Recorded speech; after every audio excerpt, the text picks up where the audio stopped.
All right, everybody. Yay, week 7, day 2. Here we go. Whoop, whoop.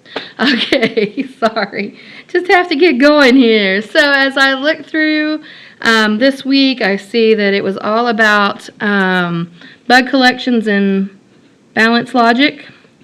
So that is where we are headed now, is towards balance logic. And again, you'll see some stuff uploaded. They're going to look like this.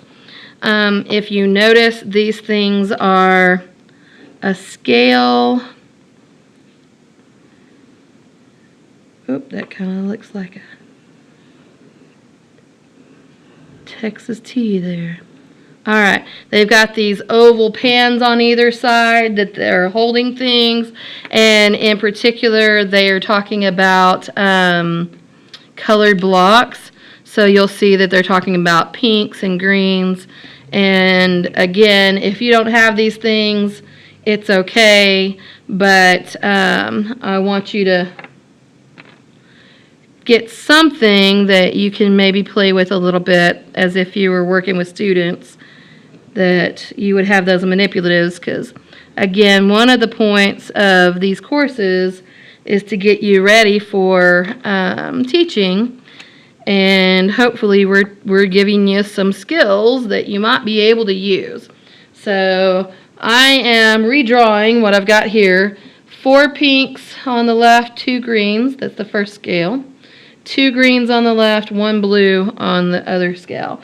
So at the very, very bottom, it asks me, it says, 1 green is how many pinks, and 1 blue is how many greens, and 1 blue is how many pinks. So they want me to use all of this information to come up with 3 different answers, actually. So, for instance, if you say to yourself, hey, hang on a second, that's 4 pinks equals 2 greens, you would be absolutely correct, okay? And 2 greens equals 1 blue. So let's do the easy one first, okay? 1 blue equals how many greens? 2, right? 1 blue equals 2 greens. That blue is already completely by itself. It's easy to set it up as an equation sitting there. No big deal, okay? But the harder ones come from up above. 1 green is how many pinks? 1 green is how many pinks? Well, I don't know right off the bat, but if we did some of that grouping stuff we were talking about the last class period, then we could group these. There's 2 groups here and 2 groups here, right? And then I could say, hey, look at one of those groups on each side. 1 green is equal to how many pinks? 2 pinks, right? Okay, so I can equate those each time I see it. Now, we know that in the algebra end of things, we do stuff a little bit differently, but I want you to have that in mind as you start talking about balance logic. What the heck's going on here for all of my things? How do I know that? So anytime you do algebra, any kind of algebraic steps, I want you to think, how do I know that? So, for instance, we had 4 pinks is equal to 2 greens. And I split those up, right?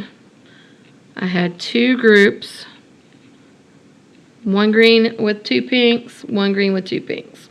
Okay, so what was the arithmetic or the algebra steps that went with that, though? I split it, I divided it into 2 groups, right?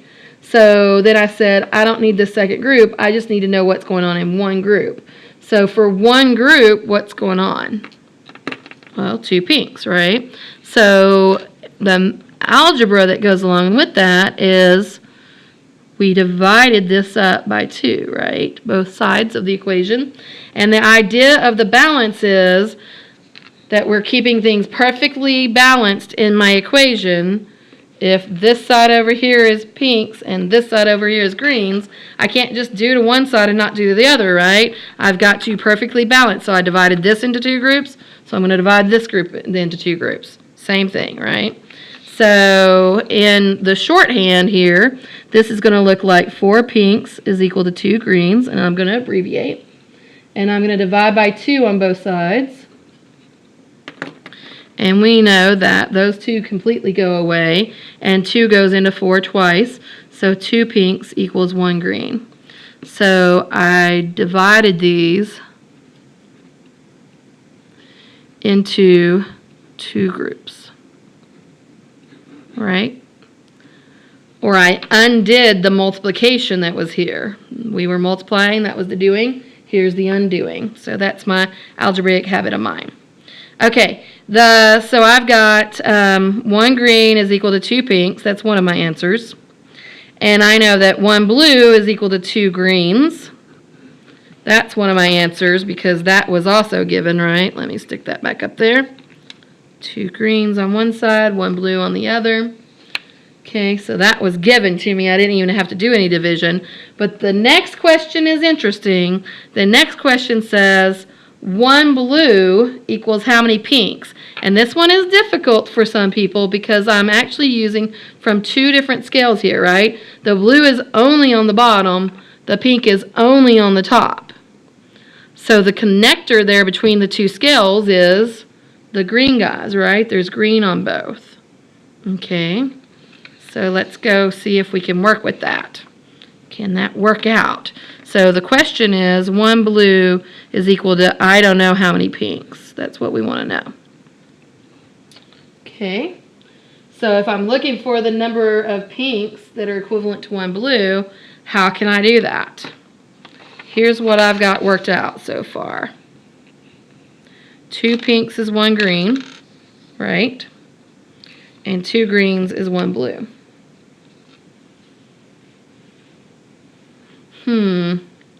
There ought to be some way for me to put those all together.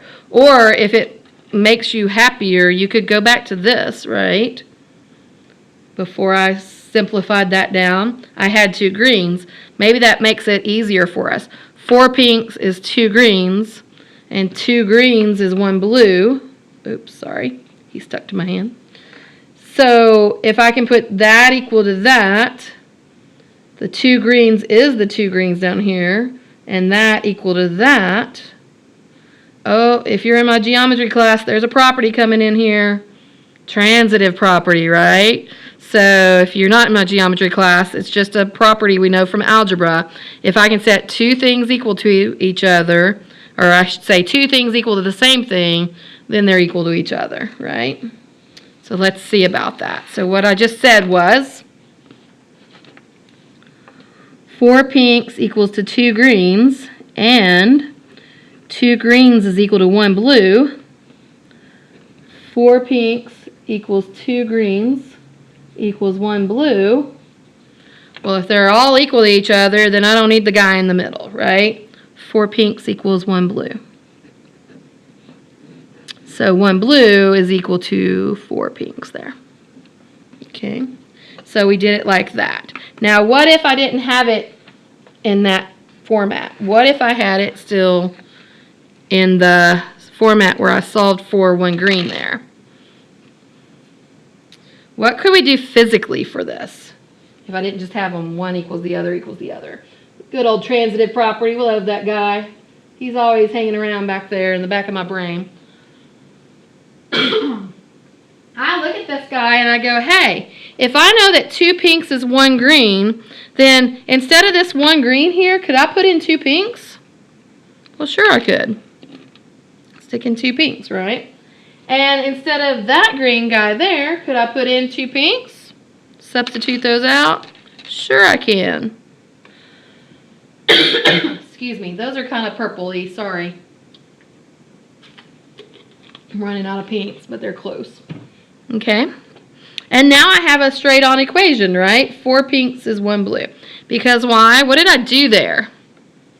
It was 2 greens, and I substituted out 2 pinks for 1 green, and I substituted out 2 more pinks for the other green, right? So we did some substitution going on, which kind of tells me that the transitive property and the substitution property are kind of related, right? Because by doing that, I did the same type of thing, and I got to the same type of answer. So 4 pinks is still 1 blue. Okay? All right, so that's the idea there. Of course, I've got some algebra type stuff coming on over here. You can see all of that happening. Of course, the blocks, the cubes, are very hands-on. And of course, the algebra here is more abstract. So sooner or later, I want my students to end up in the abstract. But if I have to, in the meanwhile, I can work with them before they get there in the not abstract, right? In the more hands-on stuff to develop their skills to get them where I want them to be. Okay, balanced logic 5 says there's 4 greens over there, 2 yellows, and 4 purples. Or pinks. Maybe they were purples. I don't know. Whatever color that is. Excuse me. Fortunately for me, pink and purple both start with the same letter P, so I can use whichever one I want. Okay, so, and then the bottom one says 1 green equals to 2 of those purples this time. Sorry. I ran low on pinks. I only had about 3 or 4 pinks.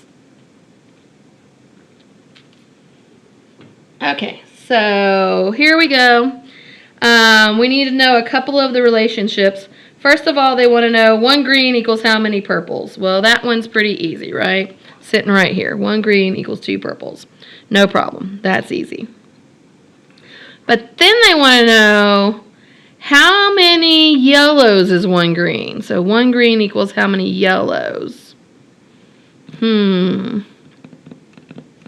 That's a little bit difficult, right?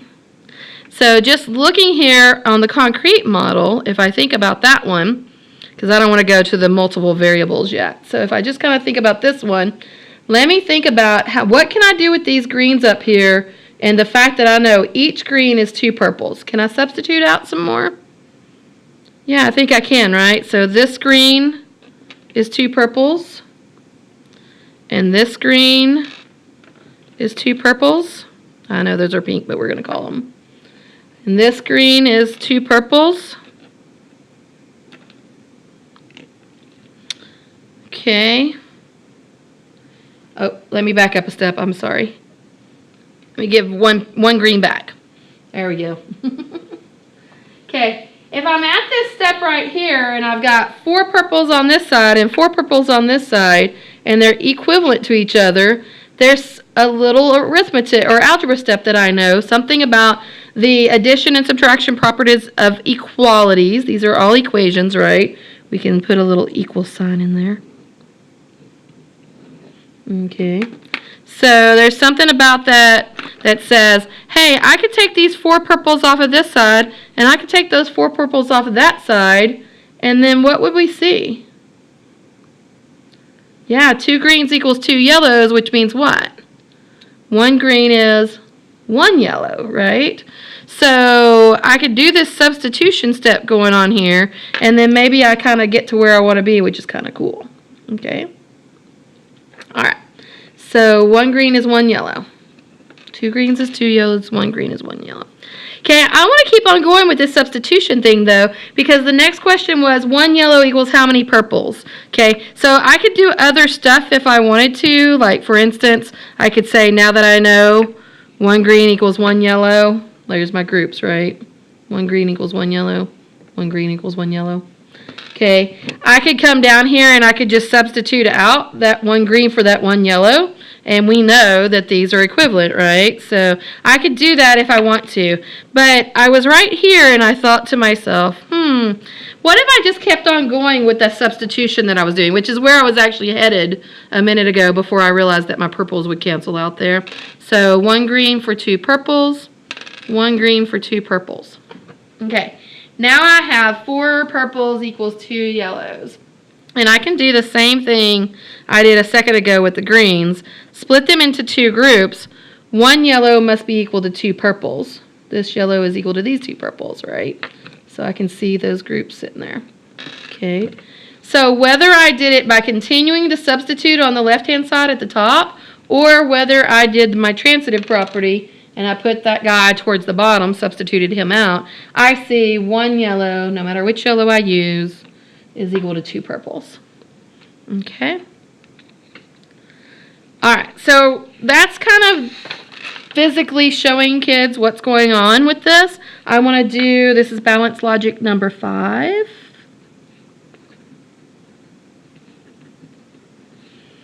Okay, I want to do a little bit with this equation. So it was 4 greens is equal to 2 yellows plus 4 purples. I knew that guy. And I knew 1 green is equal to 2 purples. And if I can, again, I'd still like to kind of avoid the whole system of equations. Having 3 variables here is kind of yucky if you're trying to do systems of equations with multiple unknowns. So I'd like to kind of just work through this guy, but using some of the same skills that I just used with the balance logic. So as long as I do things equivalently, I'll be okay.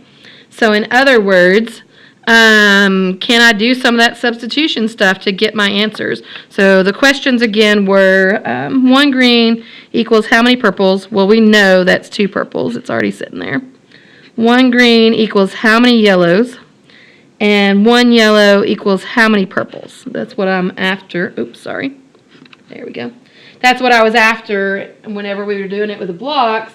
I just kind of like to show that we have a lot of kind of basic algebra skills that are sitting in the back of our brains, and I can do some substitution with this guy that will keep me from having to solve a system of equations here. If you're a really if you're a high school math person and you're really very algebraic and your algebra skills are good, you know, by all means feel free to do some substitution or whatever here and do a lot of stuff.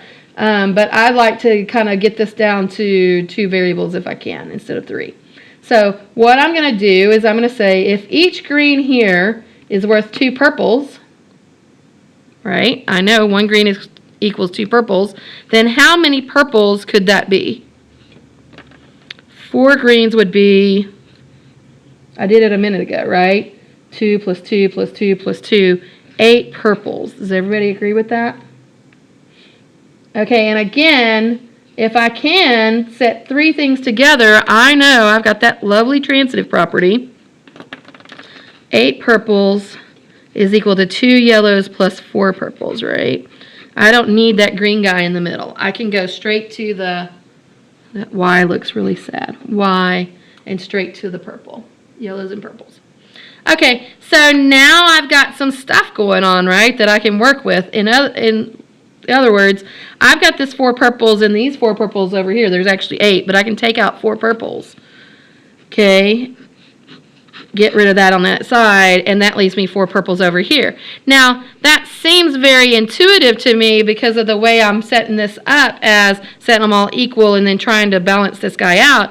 But if you think about it, that's that algebraic step that we usually tell kids, okay, you want to solve for y, get it completely by itself, right? That's the algebra we tell them. I didn't say that at any point when I was working with the blocks, though. I just intuitively kind of knew, oh, I need to get rid of these guys, get them out of there, and get the 2 yellows by themselves, right? So that's the step that's going on there. And then we know that I can split this into 2 groups, right? And by split, we totally mean divide. Divide by 2. And we know that that's going to make our lives nice and lovely. 1 yellow is equal to 2 purples. And we had this up above. Oh, did we have this up above? Greens to yellows. Ooh, I think I didn't do that, did I? Yeah, because I actually got rid of the greens earlier. So I still need to answer this guy. So hold on to that thought. But I've got a nice, pretty algebraic step going on there. And we did it without doing the algebra earlier, right? So that's kind of the idea. You can help kids get to that stage if you want to. Okay, let me step back here a minute because I totally need to get the greens and the yellows together. Okay, I've done this step right here. Oh, let me go at it from a different angle. This will be fun. Okay, so right now I have 4 purples equals 2 yellow. Let's just start here with 1 yellow equals 2 purples, right? We know that one. And let me do something kind of fun here. Let me come back up here and say, hey, what do I know about those 2 purples? I know 2 purples equals 1 green, right? So I can totally substitute this guy out or make it a transitive property, 3 things set equal to each other. And this equals that, and that equals that. So therefore, that equals that, right? Get rid of the middle guy. 1 yellow equals 1 green. Oh, we got it. Beautiful. Okay. All right, so that's kind of the funness that's going on here. All this funness that's going on with the balance logic problems. I'm going to put one up real quickly. Of course, they're not always nice and easy. They do tend to get a little harder. So, oh, that one's kind of advanced. I'm going to put up some homework for you that are a little more advanced. They've got more variables in them. You're going to have to do more of that stuff. Let's do this one. Balance logic number 10, shall we? It's got a lot of stuff going on in it also. So it tells me there are 3 greens on the left side, 2 yellows, 1 green, and 4 blues, or B's, we'll assume that means blue. Okay. And then down here they give me 2 yellows and 4 blues. Okay. So it says, let me double check my stuff and make sure I got it right. Up here is 3 greens, 2 yellows, 1 green, 4 blues. Down here is 2 yellows, 4 blues. And the problem says 1 green equals how many blues and 1 green equals how many yellows. Okay? And you can pretty much guarantee if they give me 2 different setups, I'm going to need both of them to finish out this whole problem. And one of your homeworks is going to be 3 of them, and you're going to need both of them to finish out the problem. So it'll be okay. All right. So first up, I'm looking for greens versus blues. And I'm going to say, I got some interesting stuff going on here. Let me start here with the fact that there's actually a green on both sides. I don't think, maybe we've had that before, maybe with the purples earlier. So I'm just going to pull one of those off of each side because I had 3 and I had 1, so I can subtract 1 green, subtract 1 green, as long as I do it equally. So I pulled those off of both sides. So I feel like I'm good there. So now there's not quite as much going on the top. And then on the bottom, I'm going to say, hey, it's pretty easy for me to say yellows versus blues, right? Split them into 2 groups. Okay, 1 yellow equals 2 blues. And then I can use that fact, the 1 yellow equals the 2 blues, to get both of my answers that I want. So up here, I'm after 1 green is how many blues. So I could just say, hey, I know I've got 2 yellows, and that's 4 blues, right? So let me substitute those out. There we go. And now can I figure out how many blues is 1 green? Yep. 1 green has to be 4 blues. Everybody agree? Just rearranging them. Split them into 2 groups. 1 group of greens, 1 greens equals 4 blues. All right. Okay, so that's where I went from 2 yellows to 4 blues.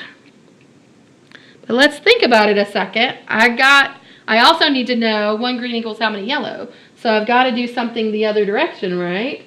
So can I come in here and say, hey, wait a minute. I know 4 blues is 2 yellows. Let's get rid of the blues and put in the yellows. Absolutely, I can make that substitution, right?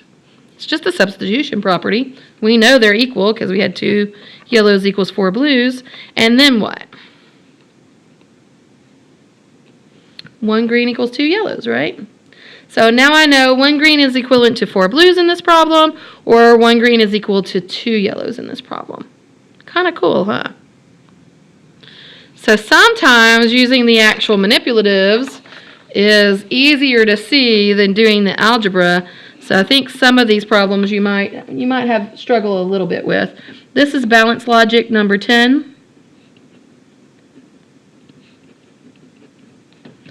And it says, so this is actually going to be your participation question. 3 greens equals 2 yellows plus 1 green plus 4 blues. And 2 yellows equals 4 blues. And the question was, 1 green is how many blues? 1 green is how many yellows? And again, we know the answer now, but just to make sure our algebra can line up with what we did physically, let's go ahead and subtract off 1 green off of both sides. 2 greens. So this guy goes away completely, right? I'm undoing the addition there. So I've got 2 greens equals 2 yellows plus 4 blues. And now what kind of mathiness could I do? There's some math stuff I could do here, right? I see that all of these are divisible by 2. So is it possible that I go ahead and divide everything by 2? Sure I could. Okay. So I know 1 green equals 1 yellow plus 2 blues. I could also do a similar kind of thing off of this equation up here, right? Because that's actually how I did it a minute ago. And I would get 1 yellow is equal to 2 blues. So if you didn't want to work, 'cause earlier with the blocks I was working with 4 blues. If you're like, oh, I don't want to do that. I want to work with just 2 blues or 1 yellow instead of 2 yellows. You could totally do that. And now this is where I could make this substitution step, right? And I can put it in either place I want to put it in. So for one of my solutions, I get 1 green is equal to, if I substitute in for the yellow, it would be 2 blues plus 2 blues, 4 blues. There's one of my answers. Or 1 green is equal to, if I substituted in for the blues, I would put in 1 yellow plus 1 yellow is equal to 2 yellows. And that would be my answer for that. So it's 4 blues and 2 yellows. And that's going to be your participation grade for that. So mark that down and get ready to send me an email. All right. Balance logic number 10. Okay. With that in mind, that's pretty much it for balance logic. I'm going to give you a couple of these to work on your own. I think they're a lot of fun. If you run into problems with them, just let me know and bring them to me. There's balance logic 12. You see it's got 3 balances. So like I said a second ago, you're going to need all 3 of those balances. Those are and statements. And balance logic number 13, also with 3 balances. So it's just taking it up a little notch higher. You can do it. Work it out either with blocks or whatever. Blocks, color tiles. Like I said earlier, dimes, nickels, quarters, whatever you got that can represent these things, or using the algebra, just straight out algebra. Make yourself, maybe either print that out or make yourself a little balance logic type sheet where you can do that kind of thing and work from there. Okay, you're going to have a homework and it's called the seesaw balance problems. And I just want to do one of them with you so that you can see what the heck is going on here. So just like this is a balance right here, the seesaw balance is also a balance. There's actually a really cool manipulative, hands-on equations. And if you're ever in the classroom in Binion 329 or in my office, I can show you some of this stuff. Hands-on equations is really cool. And it looks a lot like this balance right here. So I find it interesting that they're very similar. And you can tell where the teeter-totter point is. This is where the balance is supposed to be. And you can see that there are 2 different shapes over here, 3 of them, but 2 different shapes. Some, what are those? Hexagons, 6-sided objects, and circles. And then over here you've got hexagons and triangles. And what you can see there is they are balanced, which means they're equal, right? And we can assume that the weight for each side would be the same. Okay, so the problem actually says use cubes to solve the problems, find as many solutions as you can, and here are my rules. Balance the seesaw, it always has to be balanced. Robots that are the same have the same weight. Okay, so these are supposed to be robots, I guess.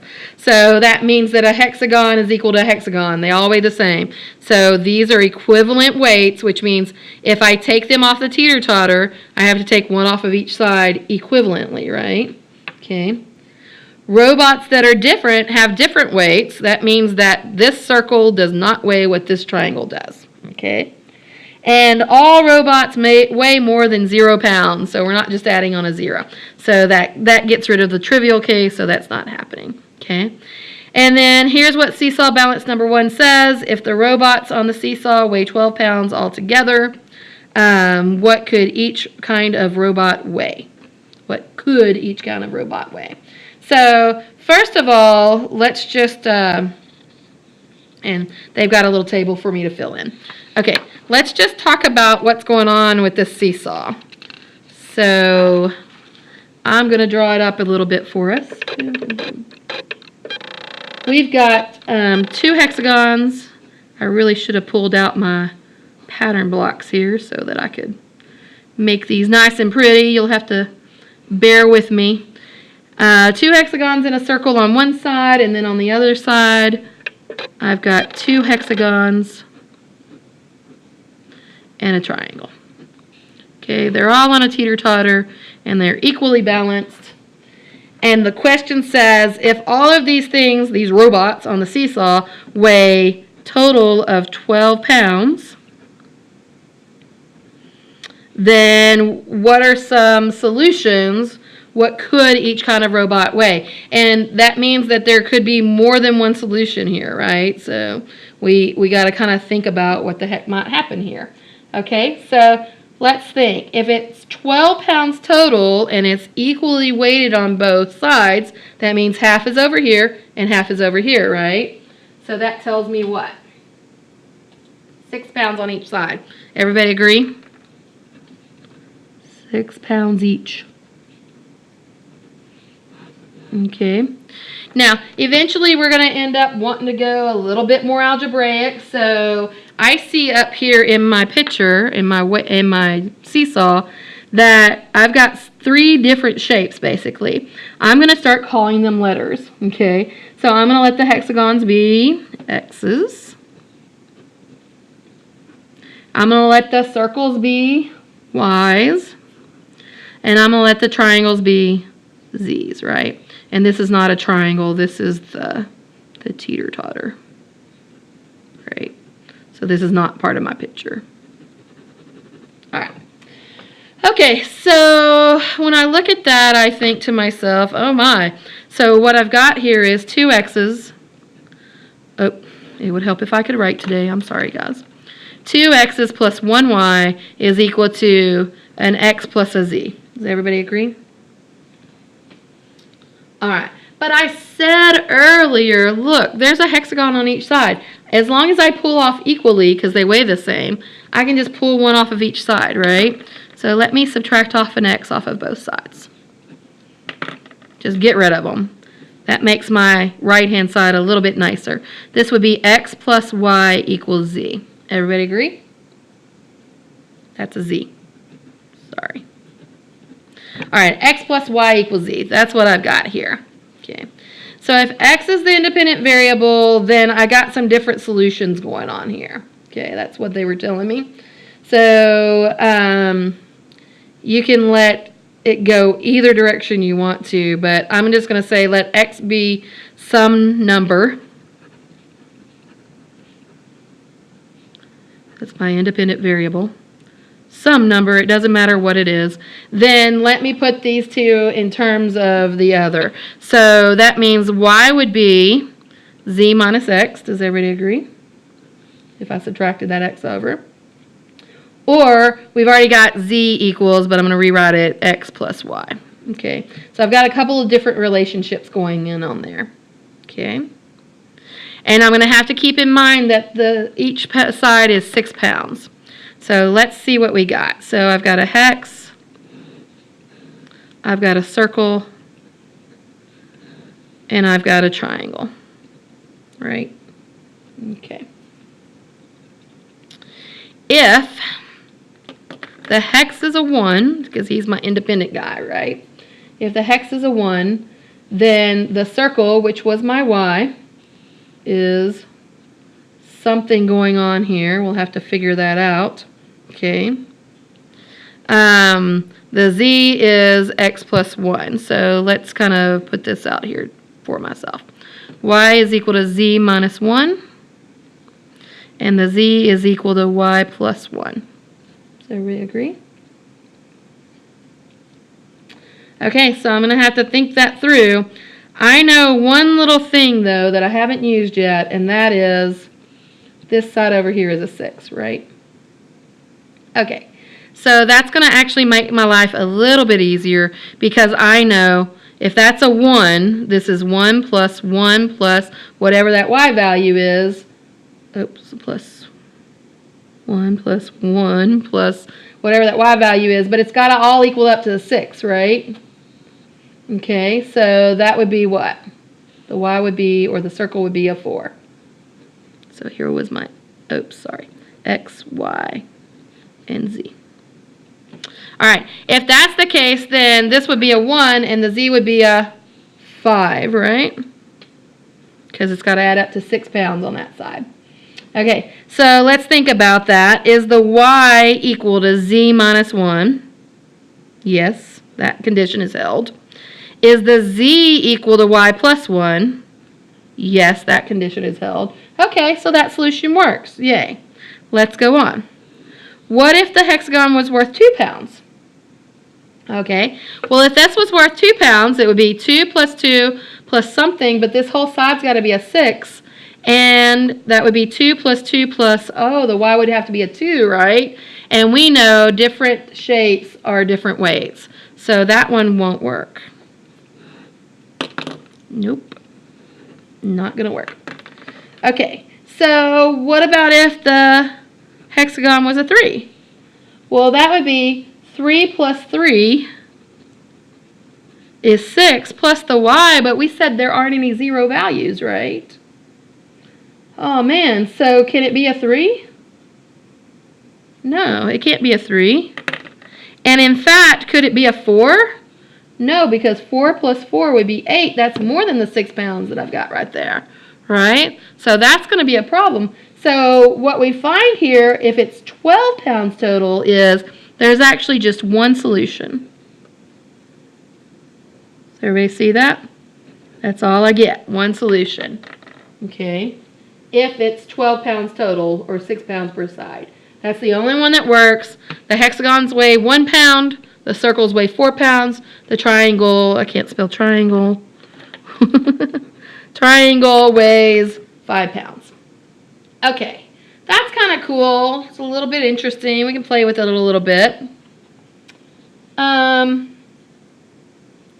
Unfortunately, that's not the only way. This is one where we have a unique solution, by the way. Okay.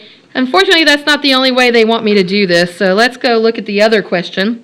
It says, if the robots on the seesaw weigh 16 pounds altogether, what could each kind of robot weigh? So now they want me to do this, but they want me to do it with 16 pounds instead of just 12 pounds.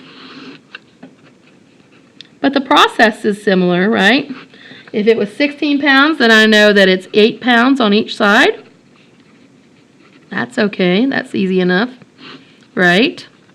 The process is actually the same, right? The teeter-totter was still the same. This whole thing right here is still the same. So this is still going to be the same, right? That didn't change. The only time I started using the 6 pounds was when I actually went to the table here. So let's see if we can do this again. So hex, circle, see if I can spell triangle correctly this time. See, if y'all were here in person, you would tell me, hey, Dr. Webster, you left out your L in triangle, and then I'd see it and I'd fix it, and I wouldn't be looking at it 10 minutes later going, oh my gosh, I can't spell triangle. That'd be awesome, right? Okay, so here we go. Can I do this with the 1? Okay, remember let me put it right here because I'm kind of out of space, right? It was 2x plus y equals x plus z. That's what my equation looked like. So if I did that, it was hex plus circle with a C in there is equal to hex plus a triangle, right? Plus. Okay, so if it's a 1 pound here, 1 pound plus 1 pound, that would be 2 pounds. It's 8 pounds on each side, so the circle would be what? 6, right? Okay. And then if the hexagon was 1 pound, then the triangle on the other side, all of that has to add up to 8. That would be a 7. Okay. So let's see if that works. Is the y equal to 7 minus 1? Yes. Is the z equal to y plus 1? Yes. So that connection holds. I'm good. Okay. What if x was 2 pounds? The hexagon was 2 pounds. Then I'd have a 2 plus a 2 plus a something is equal to 2 plus a something. Okay, let's look at that. This total has to be 8 again, right? 2 plus 2 plus 4. Is everybody okay with that? Okay, and then 2 plus, this would have to be, to add up to 8 pounds, a 6, right? Okay, so I've got a solution there. We just need to know, does it work for my thing over there? Okay, and it's kind of interesting because I need to look right here. Z minus 1 is my y value? Not quite. Okay, not quite. So we've got a little bit of a problem with our conditions here. We got to watch out for that. Okay, what about if it was 3 pounds? So I'm going to say not quite. 3 pounds, that would be 3 plus 3 plus something is equal to 3 plus something. What would that have to be? 6 plus 2. 3 plus 4. Nope, 5. Yep, 5. And then again we look at those and we say, that's not quite working out for us. So even though it makes the whole entire equation equivalent, it's not quite working the way I want it to. These are actually solutions. They're just not working in here with that particular difference that we had. So now we need to go back and say, is that okay that I had that particular thing sitting there? I know I had x plus y equals z. So maybe I need to think about that just a tiny bit before I move on, before I say, I don't like those solutions at all. So when I did this was very specific. Let me look back to x plus y equals z, because I feel like that's kind of the important piece here. Let me go back and look at that. And then we'll talk about what the heck's going on. I know what I did wrong, so I can see it from here. Okay, x plus y equals z here. Yep, 2 plus 4 is 6, so that actually works. 3 plus 2 equals 5 here. Yep, that works. So does anybody else see where I got off track up here? I apologize. X plus y equals z. I was good there. It was right here, right? Because I did take the 1 from here and plug it in there. So I can't use this to be looking at my 8-pound sides. Okay. So I can use these. So I can double check here if I want to. Make sure it works. So what I really need to know is not is y equal to z minus 1, but I really need to know is y equal to z minus x. 6 minus x, 6 minus 2 is the 4. 5 minus 3 is the 2. So hey, these do work. Yay. All right, so I've got a couple of solutions going on here. I want to do just one more. I'm kind of out of space, but I'm going to put it right here. 4 plus something is equal to 4 plus something. Okay, what do we think about that solution? The x would be a 4. 4 plus 4 plus, that would have to be a 0, right? And we said we can't have zeros. So that one's not going to work. And plus, I've just reached my maximum weight here. Does everybody see that? 8 pounds on each side. So is 5 plus 5 going to work? No, it's going to be too much, right? And what about over here? If it was a 4, then the triangle would have to also weigh 4 pounds. And now I'm looking at it going, oh, but the weight of the triangle would be equal to the weight of the hexagon, so that also doesn't work. So it won't work on either side, so we got to dump that. And we know we're not going to have 5s and 6s and whatevers. So here, oh, let me star this guy also. Here I actually have 3 solutions that all work in my generic format up there, so I'm good. Awesome. Okay, so some of that's going to be your homework, so keep your eyes open. I'll let you know exactly what's going on in the housekeeping. Thanks.